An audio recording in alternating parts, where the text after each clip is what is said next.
Lebanon is full of magic. You have to explore it to really know what it's all about. It owes its charm to the variety of its landscapes, sometimes arid and sometimes amazingly green, and to the mystery of the many small villages nestling in a nourishing mountain. Lebanon's cities are made for people who love to live life to the fullest, dine in a good restaurant, dance in a wild ambience, or simply wander across the streets for fun. In the same day, you can travel down centuries of history or go shopping just like in the most prestigious towns of the world. You won't have any communication problems, as everyone in Lebanon speaks at least 2 languages. Arabic, the official language, French, which is quite well spread, and English, the business language.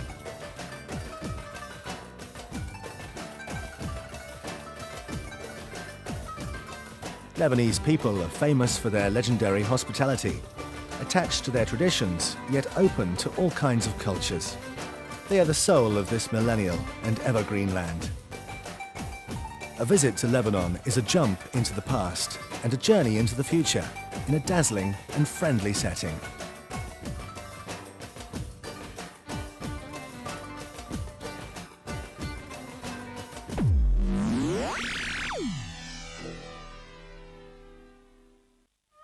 Lebanon has multiple origins. It has been shaped by 6,000 years of history. It all started with its illustrious ancestors, the Phoenicians, who lived in the country 3,000 years BC and founded the greatest Lebanese cities. Between the 9th and the 4th century BC, Lebanon is dominated by the Persians, but the conquest of Alexander the Great will be a decisive event in the country's history. The Greco-Roman era will last 1,000 years in the Oriental Mediterranean. An impressive cultural interbreeding will result from this conquest, and the Orient will become the center of Hellenism. During the Roman era, Phoenician cities witnessed great cultural and economic development. This prosperity will be confirmed during the Byzantine period, but then interrupted by the natural cataclysms, Persian intrusions, and internal struggles, which enable the institution of a whole new regime with the conquest of the Arabs. During this period, the Islamic Empire is at its peak, and Lebanon part of the Caliphate. In the Middle Ages, the Crusaders take the coastal cities and integrate them into the Latin Kingdom of the Orient until its fall in the 13th century.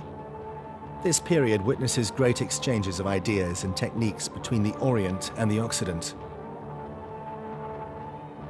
The Ottoman domination starts in the 16th century and stops at the end of World War I, a long period that will prepare the ground for modern Lebanon. At the end of this conflict, the Levant is dominated by the French and the British, with Lebanon under French mandate. In 1943, Lebanon is proclaimed an independent state. Between 1975 and 1990, a series of conflicts devastate the country. Today, more than ever, Lebanon is moving towards the future.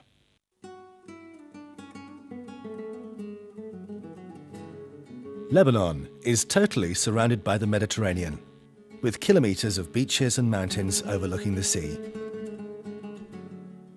Spread over 10,452 square meters, the country is full of incredibly various reliefs and landscapes. It is crossed by 2 rich mountain ranges, which are parallel to the coast and abound in springs, lakes, and rivers. The Bekaa Plain nestles between the 2 massifs. Its average height is 900 meters. All kinds of products are cultivated there. Mount Lebanon is the most occidental chain, reaching 3,083 meters. That's at its highest peak, and gently meeting with the south. Planted with cedars in the past, the massif is today covered by Mediterranean vegetation. Mount Lebanon is faced by the Anti-Lebanon chain, which reaches 2,814 meters at its highest peak and offers a more mineral landscape.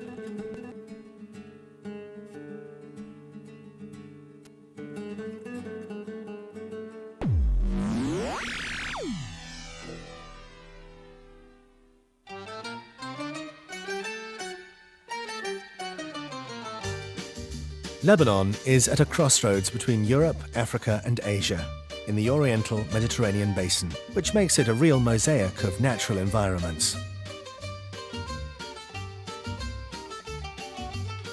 Lebanon's fauna and flora are an essential element of this patrimony. In order to protect it, it has created laws and protected areas with real natural reserves, such as the Cedar Reserve of Jebel Baruch.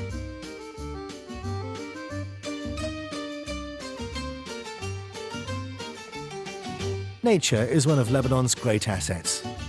All kinds of activities related to ecotourism are possible.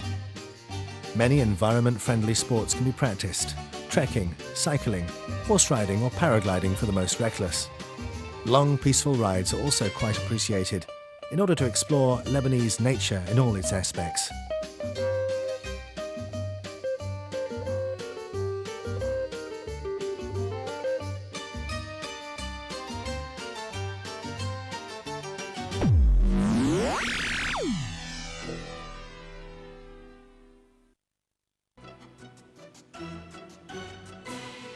Lebanon's brand new and very active international airport is only 15 minutes away from downtown Beirut, thanks to an expressway.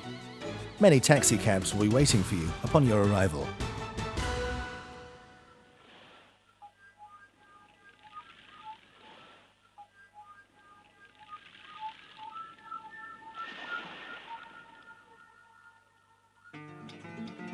Beirut is surrounded by the Mediterranean. The Corniche, following the seafront, is one of the most pleasant places in the city. Walkers, joggers, bread and coffee vendors mingle there in a very lively and exciting atmosphere.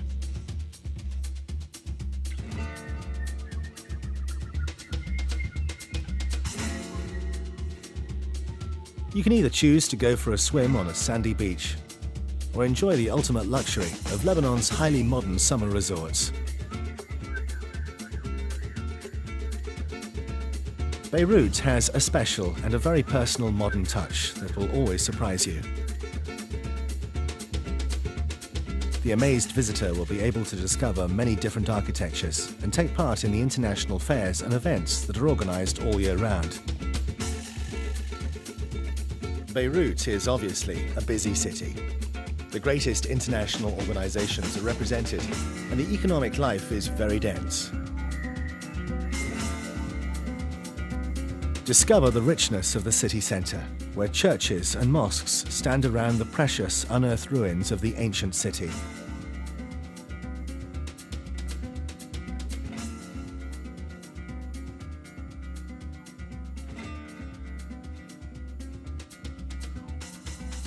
Beirut's ancient areas, large, warmly coloured residences, and arcade-lined streets have all remained intact. Downtown Beirut is the heart of cultural activities, business and administration. With its wonderful squares and picturesque pedestrian streets, the area is an ideal place for everyone to relax or just wander across the place and visit craft shops.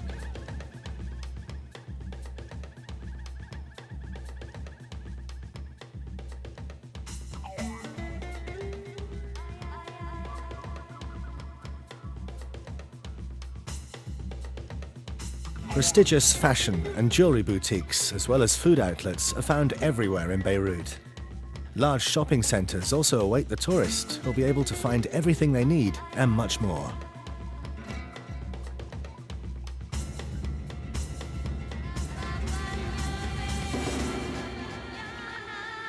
Everything in Lebanon can be paid for in Lebanese lira or in American dollars. All international credit cards are accepted. Cash dispensers are also found in most banks.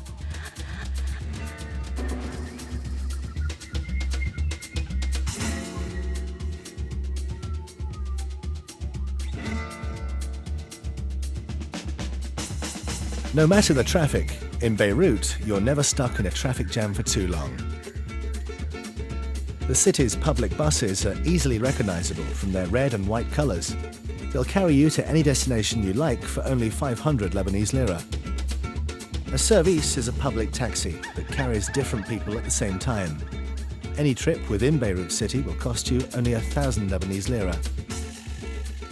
If you wish to be alone in the taxicab, you have to pay about 5 times more, which is still quite affordable.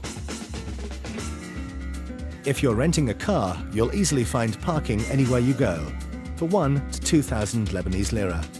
Many places on the street are also available to park your car safely. The country offers a wide choice of hotels, matching all budgets. Luxury hotels all offer specialized restaurants, serving Lebanese and international cuisine.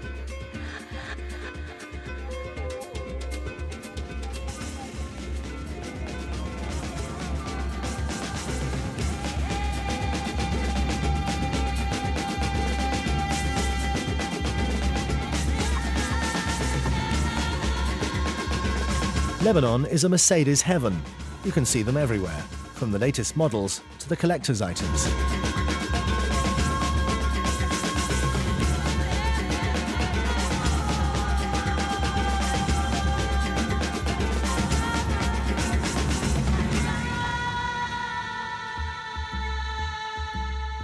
Since 1997, the National Museum is open daily, except Mondays.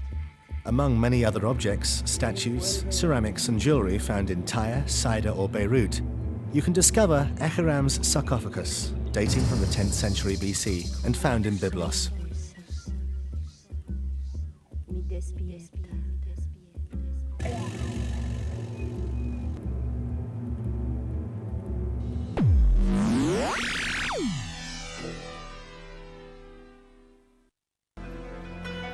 Located at 43 kilometers from Beirut, Beit Adin is a city in the High Lebanese Shuf. In the 19th century, Amir Shahab built a wonderful palace here. It is one of the most stunning examples of the Lebanese architecture.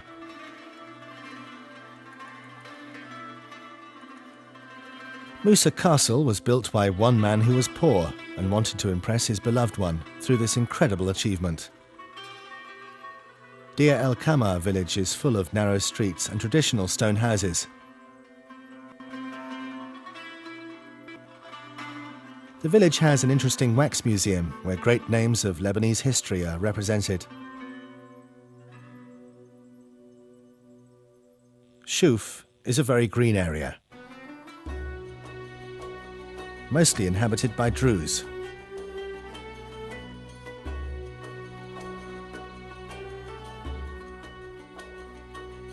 Made of carved stones, the traditional Lebanese house is cubical and generally two-storied. The facade comprises 3 ogival picture windows. The typical yellow colour was obtained in the past through an olive oil-based mix.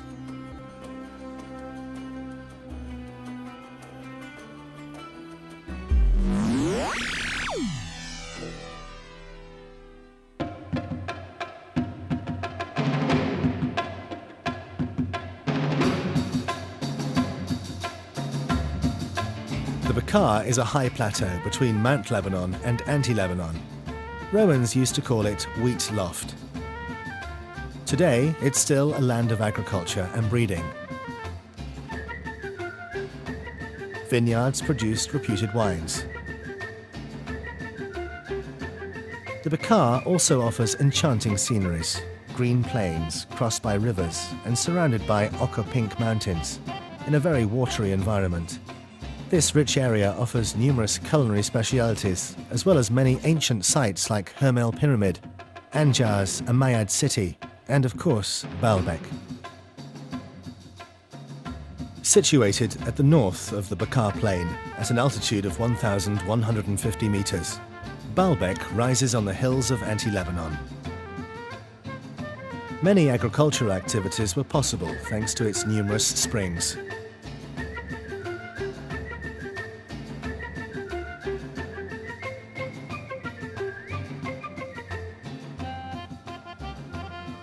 Baalbek's archaeological site is world famous. The city's history goes back to the Canaanians, who used to worship the sun god Baal-Hadad. The Canaanians chose a trade crossroads to build a temple in honor of Baal, right where the city is today. When the Greeks conquer Baalbek, the city is then named Heliopolis, City of the Sun. After their empire's expansion, the Romans' interest in this city grew. Julius Caesar establishes a Roman colony in the 1st century BC. But the greatest acropolis of the Roman world was only built with Emperor August, an achievement that took 2 centuries to be finished. Jupiter Temple was only ready in the 1st century AC. When the empire is Christianized, works are interrupted, and some of the buildings are demolished in order to build a Christian basilica in the courtyard. Demolishing is pursued during the Byzantine domination, and columns from Baalbek temples are used for St. Sophie of Byzantium Basilica. During the Arab conquest, the Acropolis is turned into a fortress. Since 1898, date of the first archaeological mission, many teams worked on the preservation of this unique patrimony.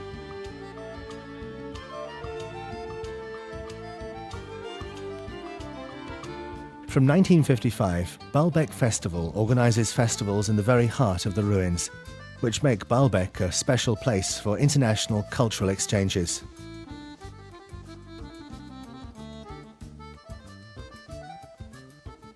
Zakhli City is built at the riverside, and you can enjoy the reputed gastronomy of one of the numerous restaurants here.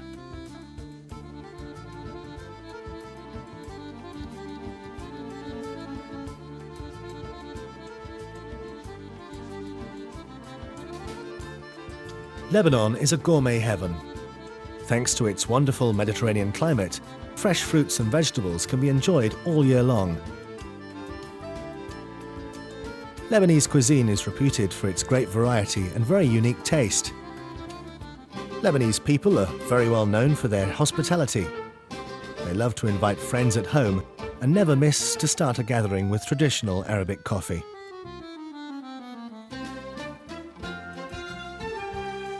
The most famous Lebanese meal is definitely the meze. It's the hors d'oeuvre par excellence, consisting of more than 80 different dishes, all well decorated to please the eye and the palate. The meze can include many different sorts of roasted, fried or grilled meat, fish and vegetables. All these delights are of course accompanied by Arabic bread and the traditional arak, a drink made with aniseed which turns white when mixed with water, or excellent Lebanese wines or beers.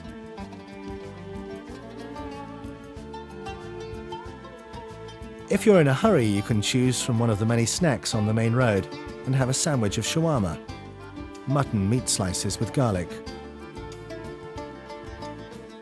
or a sandwich of falafel which consists of fried minced bean balls.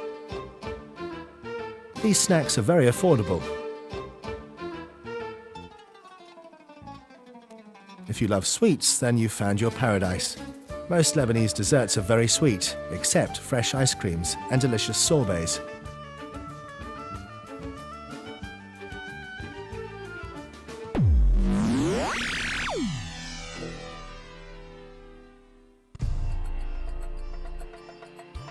Nightlife is very lively, especially in Beirut, where tourists can enjoy all kinds of entertainments. Movie theatres show the latest international films in their original versions, along with Arabic and French subtitling.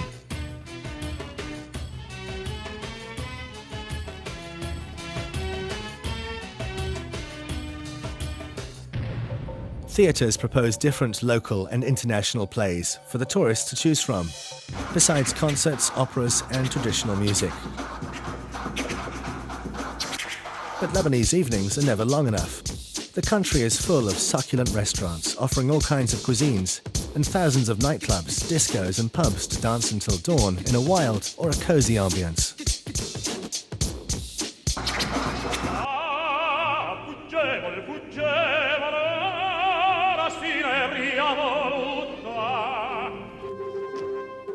Since its creation, the Beitadine Festival offers a remarkable diversity in its programs, and this applies to both the show's cultural origin and art forms.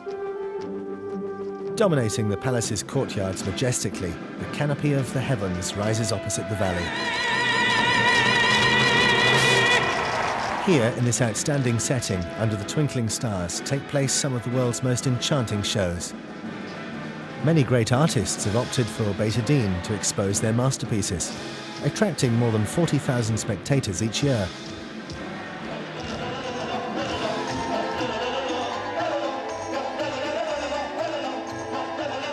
Baalbek Festival is just as prestigious and gathers world-famous artists in a magical archaeological site, where lights and sounds create a dazzling ambience around the temple's majestic columns.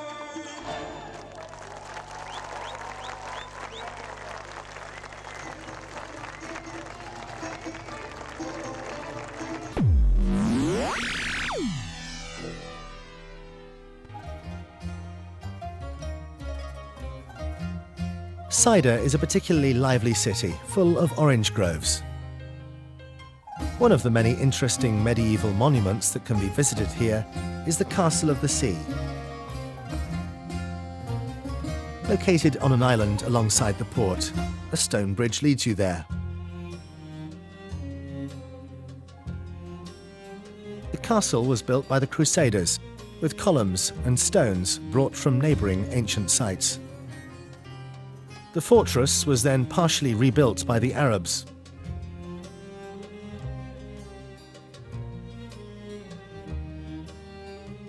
Walking across Saida's souks is a real moment of pleasure.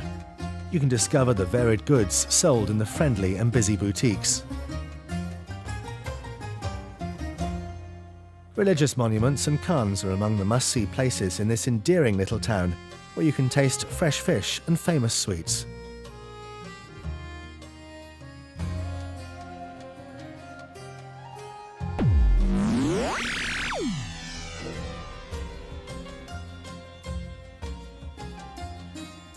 Tyre is the fourth Lebanese city. Located at 83 kilometers south of Beirut, it was one of the largest cities of ancient Phoenicia. Tyre's citizens used to exchange handicrafts like wool, purple, glassware, and other objects brought from Mesopotamia, Arabia, or Egypt. They founded many colonies, Cadix, and most of all, Carthage. Thanks to the excavations that were undertaken in this site, we can now see the remains of Crusader, Arabic, Byzantine, and Greco-Roman cities.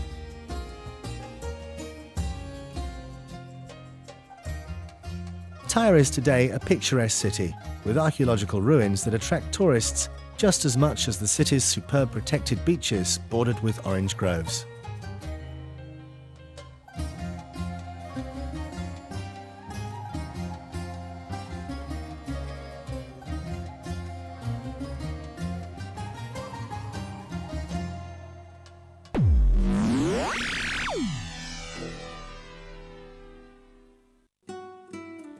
People in Mount Lebanon live to the rhythm of the seasons. Stone-built villages are spread over the mountain's steep sides.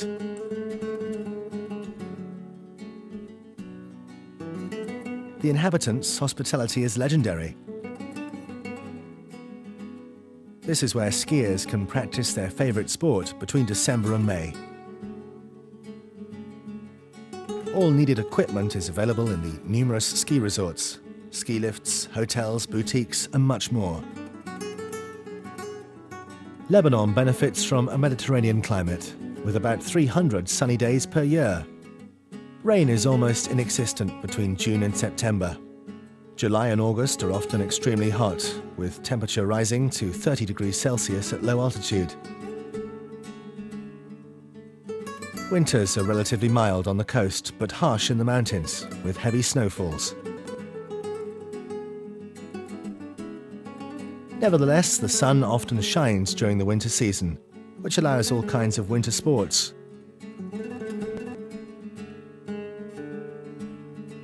During the summer heat, the Lebanese mountains can be a wonderful escape with their pure, refreshing climate. In autumn, temperature remains quite agreeable until the end of October. September is ideal for visiting the country. It is possible to swim until the month of October, before the storms mark the beginning of winter.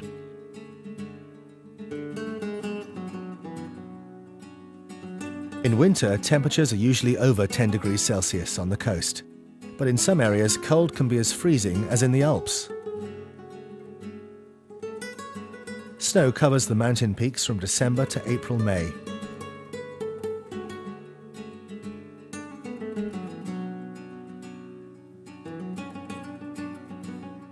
Summer is introduced by a short spring season, a gorgeous period of the year during which the country is covered with colourful flowers.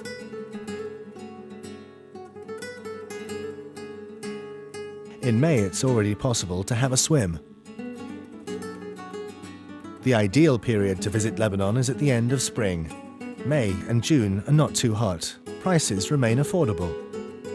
Summer witnesses a return of the Lebanese expatriates who come to visit their families, and the affluence of many tourists from the Gulf. Autumn season in Lebanon is also very pleasant, with a gentle spring-like weather.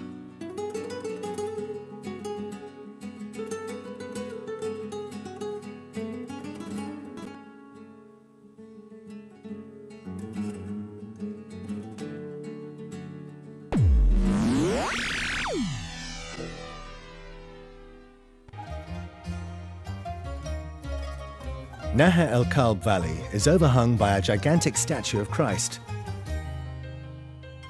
It's full of steels engraved by armies that crossed the region throughout the centuries.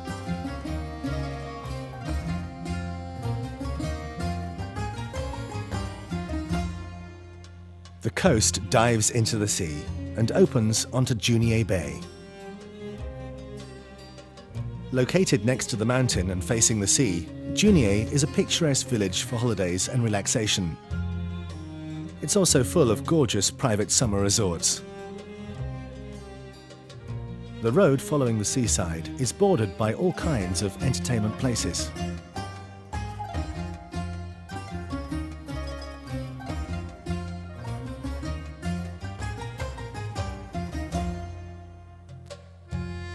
Our Lady of Lebanon rises at the top of Harissa.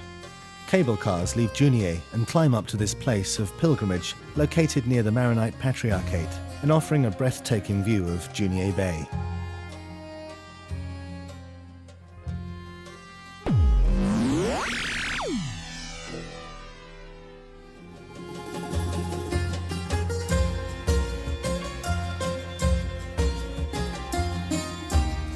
Jata Grotto is a geological treasure, sculptured by water's flow. Tourists can discover it by boats that meander in the middle of stony marvels. The magic of this site has made it one of the most visited in the country.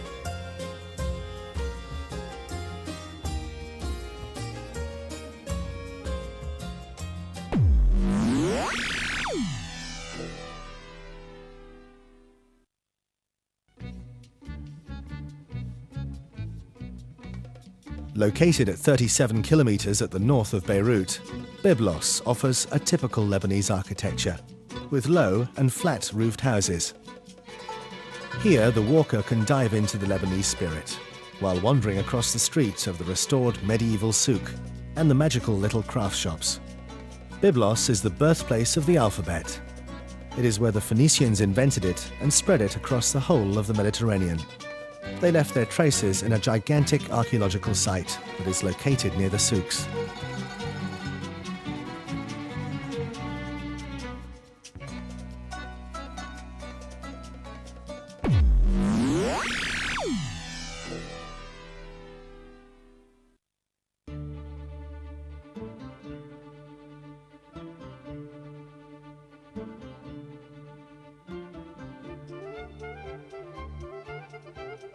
Batroun's fishing port, well known since ancient times, still supplies the city with fish.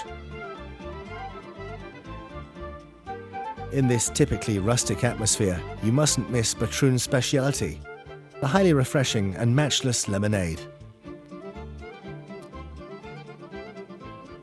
When you're in the village, you'll have an unobstructed view of the majestic seawall, a remain from a gigantic ancient quarry and a natural dike.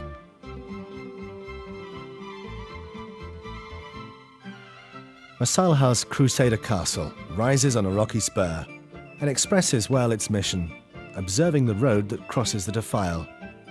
On a lower level, an old bridge spans a snaking river.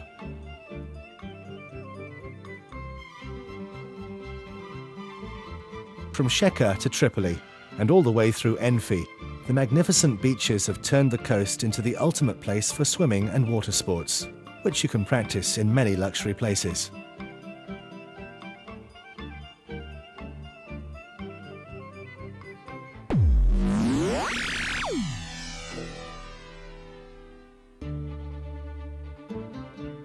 Tripoli is the second city in Lebanon. It offers a rich Islamic heritage that is visible in its numerous old mosques, as well as in its medieval souk. The coloured and lively souks date from the Mamluk period. Mosques, hammams, khans and madrasas can be visited there. Tripoli is famous for its craftsmen who create copper products, clothing, olive oil soap and jewellery. All these products are sold at the souk, where all kinds of craftsmen own personal little workshops.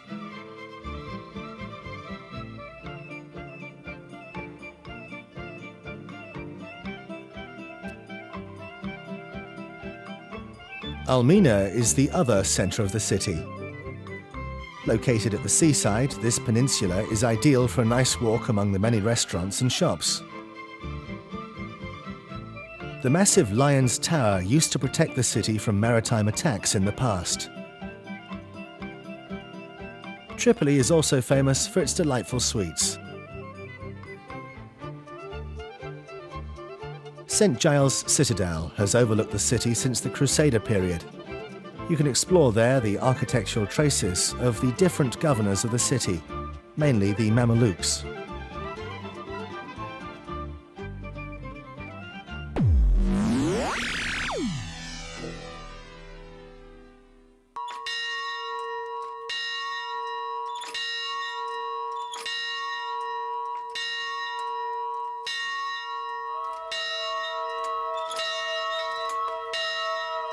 Kadisha is a holy valley where disciples of Saint Maroon chose to hide in the past, and where thousands of convents were built.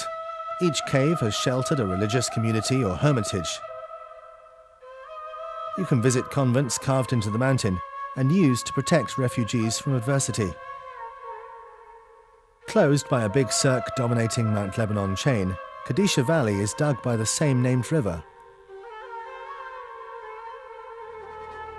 It offers magnificent views and multiple spring water terraced cultivations.